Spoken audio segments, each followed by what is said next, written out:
दुनिया का सबसे ताकतवर पक्षी है बाज। फिर भी एक छोटा सा कौवा उसके पीठ पे बैठ जाता है, गर्दन पे चोंच मारता रहता है। लेकिन बाज उस कौवा से लड़ता नहीं। वो अपनी एनर्जी उस छोटी सोच की झगड़ने में बर्बाद नहीं करता।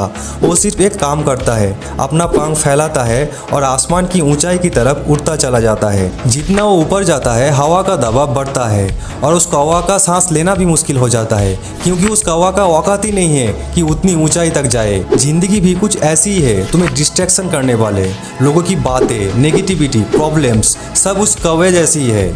उनसे लड़ने की कोई ज़रूरत नहीं है, बस उड़ो, अपने गोल्स पे ध्यान दो। जैसे जैसे तुम ऊंचाई तक जाने लगोगे वो सारी छोटी छोटी बातें अपने आप पीछे रह जाएगी।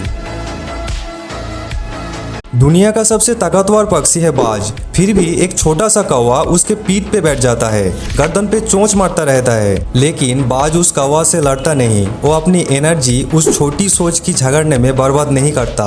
वो सिर्फ एक काम करता है, अपना पंख फैलाता है और आसमान की ऊंचाई की तरफ उड़ता चला जाता है। जितना वो ऊपर जाता है हवा का दबाव बढ़ता है और उस कौवा का सांस लेना भी मुश्किल हो जाता है, क्योंकि उस कौवा का औकात ही नहीं है कि उतनी ऊंचाई तक जाए। जिंदगी भी कुछ ऐसी ही है। तुम्हें डिस्ट्रैक्शन करने वाले लोगों की बातें, नेगेटिविटी, प्रॉब्लम्स सब उस कौवे जैसी ही है। उनसे लड़ने की कोई ज़रूरत नहीं है, बस उड़ो, अपने गोल्स पे ध्यान दो। जैसे जैसे तुम ऊंचाई तक जाने लगोगे वो सारी छोटी छोटी बातें अपने आप पीछे रह जाएगी।